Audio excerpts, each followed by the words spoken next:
The Lord builds up Jerusalem. He gathers the scattered people of Israel. He heals those who have broken hearts. He takes care of their wounds. Psalm 147, verse 2 to 3. We pray that each of us will discover something of God's endeavor for us personally and corporately.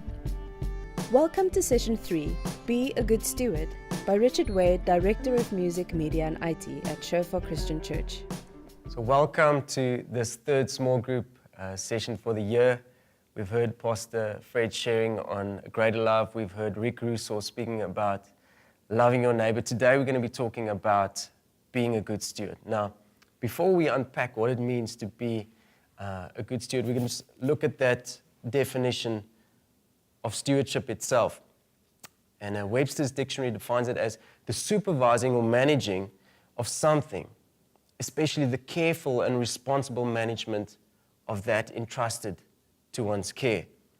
Wikipedia, for what that's worth, says it's a biblical worldview of utilizing and managing all resources that God provides for the glory of God. I quite like that one. It's the worldview of utilizing and managing all the resources that God provides for the glory of God. Now, stewardship is a really broad area. We can talk about many aspects of stewardship today, but for the purposes of this teaching, for this session, I've narrowed it down to 4 areas. And the first area of stewardship is our circle of influence. The second one is the voice of God in our lives. The third one is the stewardship of our finances. And lastly, the stewardship of our time.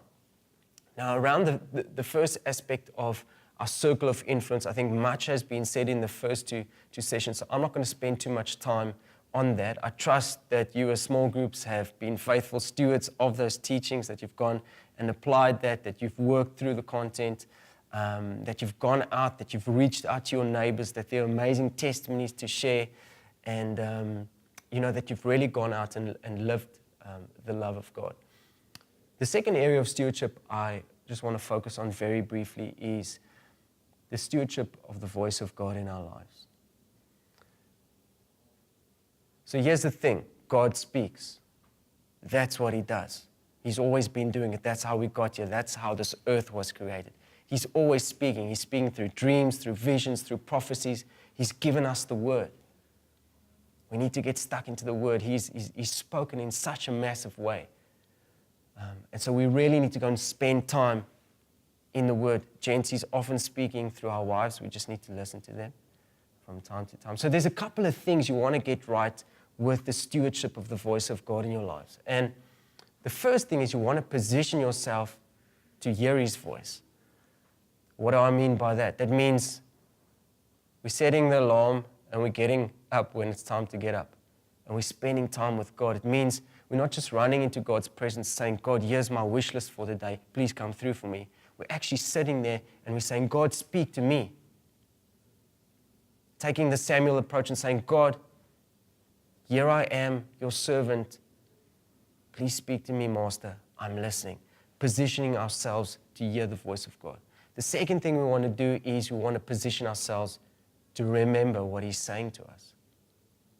Like I said, God is always speaking. The Holy Spirit is the one who comes alongside. He's our helper. He's the Parakletos. And so He's always with us. He's always speaking. And in my case, He's leading me day by day. So on a daily basis, it just happens, He mostly speaks to me in the shower. And then I go back. And then I've got this book. It's a journal. And apart from my Bible, this book is the most important book I own. If I lose this book, I'm in serious trouble.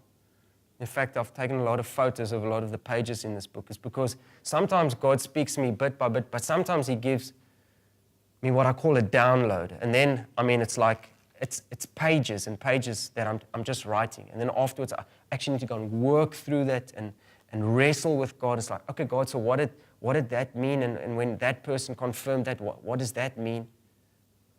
The voice of God must be precious in our lives. And so we need to position ourselves firstly to hear, but secondly to remember. Get into the discipline of journaling. You can do it on your iPad or whatever. I still like the old hard copies. And write down what He's saying. My phone is full of voice notes. little things that I'm quickly saying as the Holy Spirit is speaking to me. I'll be driving in the car, just slip in a voice note. Our antennas need to be up the whole time. The Holy Spirit is constantly speaking. He wants to be your helper. He wants to be the one that's coming alongside. And so if you got your antennas up, He's going to help. And sometimes He helps in a big way with a lot of content, and then you got to remember it. You got to document it. You got to put it on voice notes. You got to go and work through it, wrestle with it. The voice of God in our lives is precious, people. It needs to be stewarded. Okay, so that's the second thing. The third area of stewardship is probably the most commonly associated area of stewardship, and that's around our finances. And so a couple of questions here, what's the big deal with finances?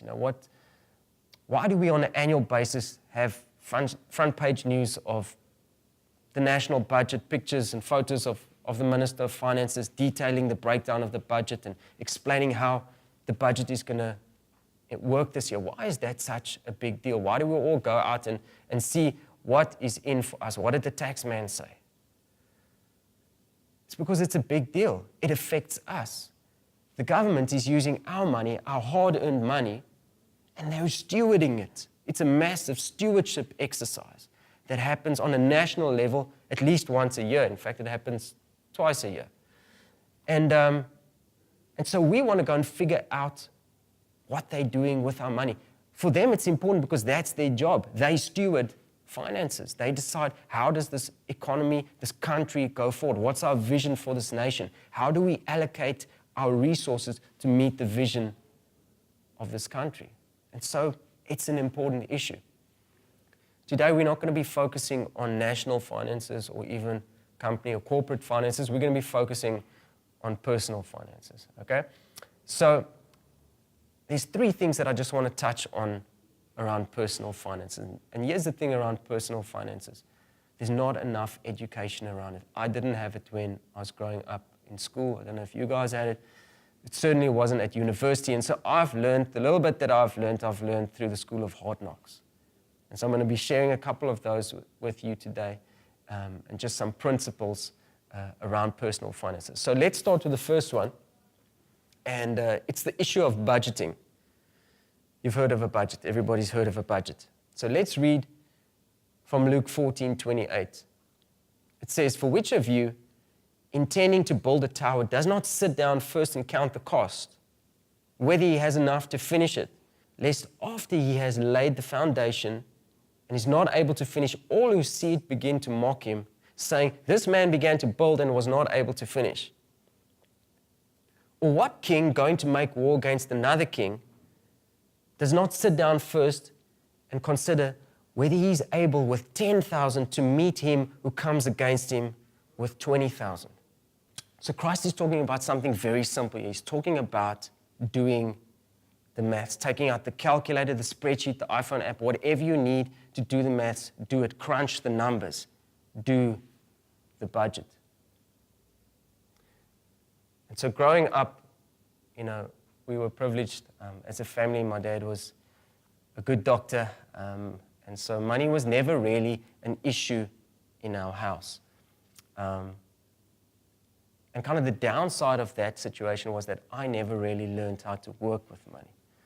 And so I remember getting my first job, and so the first paycheck arrives, and it's a decent amount, and so for the first time I'm paying rent, and I'm buying toiletries and groceries, and there's enough money to go and buy some new golf clubs. Gents, this is amazing, I could go and buy my first set of golf clubs. Life's good, and I'm eating out, hitting the Monday night Spurs specials, eat all you can pizza on a Tuesday, wacky Wednesday. Kind of hadn't discovered sushi by then, so that was maybe a good thing. And I was really, really enjoying this whole stewardship of my first monthly income. And as the month got longer, the first month I realized, oopsie, I've spent a bit quickly here, and it's going to be tight. And so kind of the Spurs specials are replaced by the ShopRite specials. And it was close, man. It was like, I'm talking about three days to go, I think about 30 Rand left. And I thought, am I going to phone home, send the SMS or the WhatsApp or the SOS and say, Mom, I didn't make it. The first month, how embarrassing. I got my first paycheck and it just didn't happen. And I thought, no ways, I'm not doing that. And I suppose I could have fasted, but I didn't. So I went down to the store, local grocery store, and I said, for 30 Rand, how can I survive for 3 days? I just need to make it to payday. How am I going to get there? And so I checked everything outside, like what's going to give me energy and what's like kind of relatively healthy. And guys, I went and I bought a stack of bananas. And I ate a lot of bananas. Normal bananas, fried bananas, frozen bananas, banana smoothies, you name it. I had the variation of bananas. And needless to say, I don't like bananas too much anymore. And the point is, I had not learned how to budget. I had not learned how to budget. So young people, students, get a budget going. Older folk, learn to stick to your budget. And so for many years, people would ask me, do you have a budget? And I'd be like, man, you must see my spreadsheet. You must see the formulas in that thing. It's amazing. The spreadsheet can basically drive by itself. It's really, really impressive. The only problem is my fancy spreadsheet is not speaking to my bank balance at the end of the month, which means there's this black hole, and each month it's a surprise. And I'm like, why is there this black hole? And so Dave Ramsey, this finance guru, he does amazing teachings around personal finance that me and my wife have had some exposure to. And he says that personal finance is only 20% cognitive, as in this is a nice spreadsheet, this is a nice little income and expense statement, and yes, it makes sense, and 80% behavioral, as in what do I do on a daily basis? How do I act with my credit card, with my plastic, with my coins, with my notes? How do I actually act as a personal consumer? Everybody will be exposed to some form of budgeting. It will either be good budgeting or it will be bad budgeting. But that's the world we live in. We spend money. That's the way God created it. And so it doesn't matter how fancy your plan, your cognitive plan is, if you don't change your spending patterns, your personal finance behavior, you will always have the black hole. And you see, not sticking to a budget is one of the biggest social sicknesses we have in these days. People live above their means. They think it's fine to open up a bunch of accounts to max 3 credit cards and be okay with it because everybody else is doing it. And then you get these distress calls in saying, I'm in trouble, help. It's putting enormous pressure on my family. I don't know what to do. I've heard many of those calls listening to different programs. Good. We need to budget, firstly, and we need to stick to the budget. That's the first point under personal finance. The second one is what Pastor Fred calls the enough and the enough to spare fund, basically the emergency fund. And we all know the story of Joseph in Genesis chapter 41. He gets the dream of the 7 abundant years and then the 7 lean years. And we pick up the story here in verse 49. It says, Joseph gathered very much grain as the sand of the sea until he stopped counting, for it was immeasurable. Then the 7 years of plenty, which were in the land of Egypt, ended, and the 7 years of famine began to come, as Joseph had said. The famine was in all lands, but in all the land of Egypt there was bread. Joseph gets warned, he gets the dream, he starts making plans, he starts getting the enough and the enough to spare fund going. The rest of the world, nasty surprise. Not good surprise, bad surprise. Worldwide famine, crisis times. And so what we have is basically the world coming to the doorstep of Egypt with empty hands and saying, we didn't know, we've been caught off guard, please help us. And so to bring you back to kind of my personal finance illiteracy, I'm doing the budget and I've actually become the master of getting through on the zero budget each month, which basically means I'm just scraping through each month. Yes, it's just enough money. No bananas, but just enough money to make it. And you know what happens. Life happens. Unexpected expenses. Guys, that's part of life. It will happen. And so I think to myself, what am I going to do? Am I going to phone home again? Am I going to send the SOS? How am I going to get through this? I've kind of just survived the first month budget scare. And this thing called the unexpected expense. I didn't know it was going to come, but it's come. And it hits me kind of in the forehead, what do you need to do? And so, guys, I did something extremely painful. Gentlemen, bear with me. I went and traded in my new golf clubs. The driver, the big daddy, the one who hits the ball the longest, I went and traded it in to fund my cash shortfall. Don't sell your golf clubs. Don't sell any assets for that matter. Get your emergency fund going, the enough and the enough to spare fund going. It will happen. Once you get kids, they will get sick when you don't think they'll get sick, and you'll pray for them, but you'll probably need to buy some expensive medicine. Sometimes a car will break down when you don't think it should be breaking down. That's life. Been around for 40 years. Unexpected expenses are part of life. And so Dave Ramsey says you need to get at least 3 to 6 months of your personal monthly income saved up in the enough to spare fund. Not your investment account, not your kids' education, just the enough to spare fund for the unexpected expenses. You see, the environment that we're in, that we're going into, interest rate rises are on the cards. Hardly any economic growth is forecasted.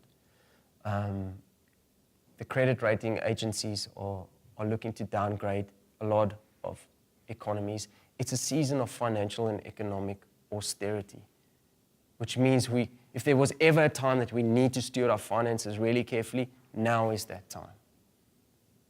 And here's the thing, not just for us and our households, but may we be used like a Joseph to provide for others. I believe this ministry and this movement is called to care for many people, even nations that are struggling. But we've got a long way to go in terms of getting that enough and that enough to spare fund going. That's the second area of personal finance. The third area I just want to touch on very briefly is the issue of tithing. Now, so I've just started working and I don't know anything about budgets, and one of my friends is kind enough to say, I'll send you my budget. And so he emails me his spreadsheet, and I open up the email and click on the attachment, and there it is. Really clean, really neat. And it says, first row, income, and he was kind enough to leave the amounts in, 12,000 Rand. This engineer starting out 20 years ago. Income, 12,000 Rand. His next cell entry is tithe, 400 Rand. And I'm like, dude, why do you call it a tithe? It's not a tithe. Just call it an offering, or I don't know, call it my contribution to church. But then I just realized that he honestly thinks he's giving a tithe with 400 Rand as a percentage of 12,000 Rand. And I realized there's a lot of fuzziness. If my really bright engineer friends that thinks he's tithing, there's so much fuzziness around this issue of tithing. And many ministries put a massive emphasis on finances, and they have long and extended and motivated offerings, and it takes up a massive portion of the service every week. We're not that ministry. In fact, if this ministry has got any sin, it's the fact that we don't speak about money often enough. Jesus spoke and taught about money on many occasions. And so tithing for me, it's a two-sided coin. The first side of the coin is that it's a worship issue. It's a worship issue, it's a heart issue, it's a love issue. Look at this in Exodus. We see the offerings being brought for the sanctuary, and God speaks to Moses here in verse 25. It says, "Then the Lord spoke to Moses, saying, Speak to the children of Israel, that they bring me an offering. From everyone who gives it willingly with his heart, you shall take my offering.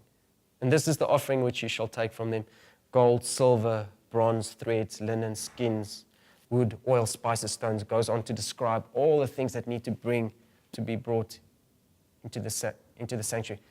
But the precondition is take it from the people who have willing hearts, which already tells you a lot about God's conditions for giving. And so I'm sitting with my son as I'm preparing this part of the teaching, and he's 5 years old, and he's had some exposure to giving. They've got kids' church on a weekly basis, and each week they get an opportunity to give something, and they've got a little orange plastic monkey. His name's Plonky, and Plonky, it's probably when the coin drops it makes a plonk sound. I don't know why Plonky's name is Plonky, but Plonky he is.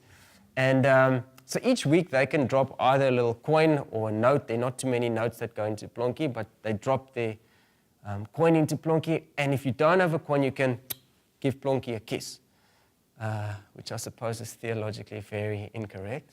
But the point is they're getting exposure to giving. And so I asked him, boy, why do we give money to God? You give money on a weekly basis. And he thinks a little bit, and he gives I suppose, what a 5-year-old answer would be. He says, because it's God's birthday. Sham, he knows it gets, money comes around when it's your birthday. And I suppose it's a logical conclusion for a 5-year-old. I'm like, not a bad try. Let's try again. And he thinks a little bit again, and then he says, because we love God. And then I just realized, man, out of the mouths of infants, truth will prevail. And so here's the thing with tithing and giving. From the beginning of time, it's never been a finance issue. It's never been an issue of, let me go and check my bank balance on my spreadsheet and see if this makes sense. It's always been a heart issue. And so God doesn't need your money, but He's very much interested in how your heart responds to the fact that you need to give. And so tithing, firstly and foremostly, it's a worship issue, it's a heart issue. Like my boy said, it's a love issue. The other part of the coin is that it's a Malachi chapter 3 issue, the issue of ownership. And so the context here is robbery. And so the incredulous question goes out, will a man rob God? And I'm thinking, who on earth would be that stupid? Will a man rob God? And yet the word says here, you have robbed me, yet you have robbed me. But you say, in what way have we robbed you? In tithes and offerings. And so just bear with me, Imagine your monthly salary translates into these 10 cans of Coke over here, okay? Or whatever you like to drink, perhaps something more healthy. You get the point. So your sweat, your tears, your hard work, it translates into 10 cans of Coke. And so comes the end of the month, and it's time to honor God with your increase. The word says that He gives us the power to generate wealth, to generate an increase. And so a lot of things are happening here. And God is saying, Richard, you can have 9 Cokes. Knock yourself out. Have a party. 9 Cokes. But this one is mine. It's still yours to give to me, but this one is mine. And so a lot of things are happening here, and it's mostly happening in our hearts. And so He wants to see what happens in your heart before you need to give your Coke, while you're giving your Coke, and after you've given your Coke. Firstly, before, He wants to know, how do you feel about the fact that the word says that we need to give? What's your disposition towards the fact that you need to give to the house of God? Secondly, as you're giving, what's happening? Are you going onto internet banking and clicking pay, or are you going, bless you, Lord, may this money do amazing things in your kingdom? Are you giving with a cheerful heart? Or are you giving grudgingly? Afterwards, He wants to see what's happened in your heart. Are you now playing slot machine with God, where you put in money and then you start pulling the lever on God and saying, God, your word says, if I give, you give. There's so much heart issues happening around this area of giving. And God doesn't need our Cokes. He doesn't need our money. Where He lives, they don't need money or Coke. But everybody's watching what's going on in our hearts, because that's what's precious to Him. And so it's very much a worship issue. It's very much a heart issue. And it's very much a love issue. Coming back to that issue of ownership. He wants you to understand that although you keep those and you get to give this one, you understand that this one belongs to him. The issue of ownership. So he wants to be sure that you understand and that you are fine to go and put the hashtag no touchy sticker on the final can of Coke. And saying, God, I understand this issue of ownership. And let me not be found where they call you a robber. God, may that not be my lot. I give it from a place of a heart that's worshiping, a heart that's in love with you, a heart of worship. But God, I understand ownership. I understand that you're saying there are people that actually rob you. God, let me not be that person. I understand ownership as well. That's the second side of the coin. So to sum up this issue of the stewardship of finances, firstly, it's a issue of budgeting. So we don't need to eat bananas. Don't sell your golf clubs. Get an emergency fund going. It'll take enormous pressure off your household. It will make your wife an amazing lady. Our wives are amazing. But it just creates an enormous amount of peace when there's not stress the whole time. Financial stress is one of the major factors that puts pressure on our family structures. And it can be avoided. Do the Joseph thing. The enough and the enough to spare. Get those building blocks in place. Lastly, tithing is a two-sided coin. It's a heart issue. It's a worship issue. It's a love issue. It's an ownership issue. The last area I want to touch on is the stewardship of our time. Now, here's the thing with time.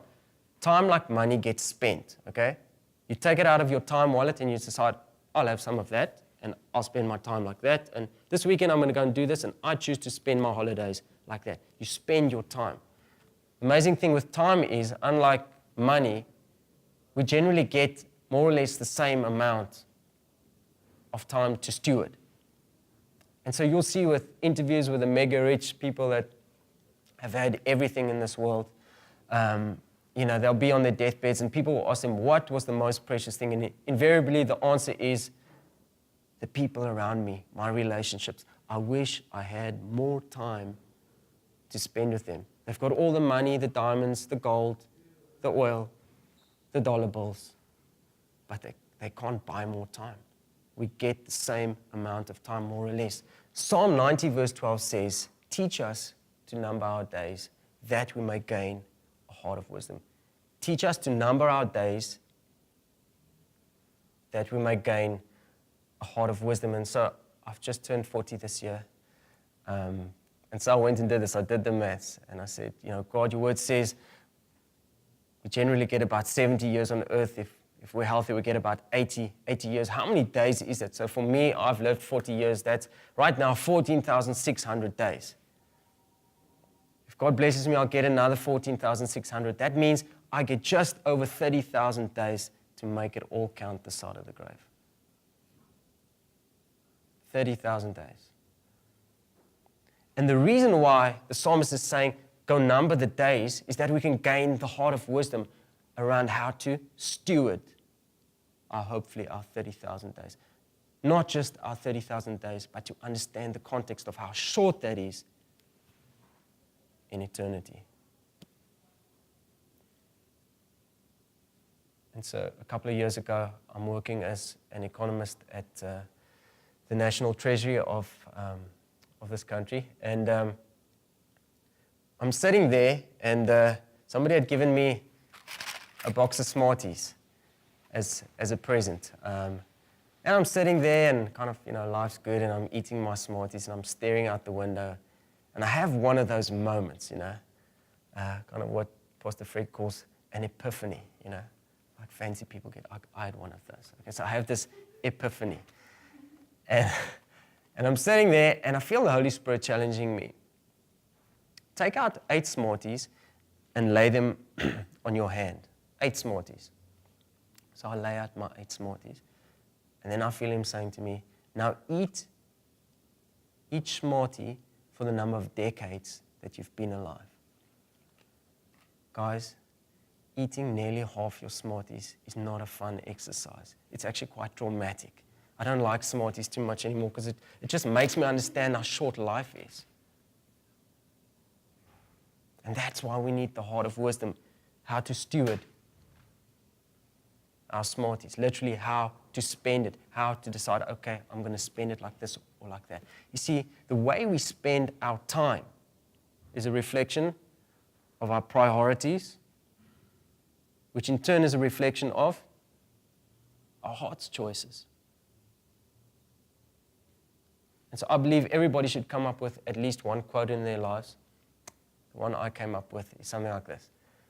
Show me how a man or woman spends his or her time, and I will show you the godly passions or potential idols in their lives. I'll say it again. Show me how a man or woman spends his or her time, I will show you the godly passions or the potential idols in their lives.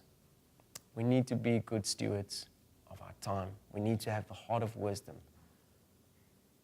We need to spend it on the right things, on the things that matter, on the things that glorify God. So, in closing, we've spoken about a lot of things around stewardship. We've spoken about the stewardship of our circle of influence, the people that we get to love, the people that we get to reach out to.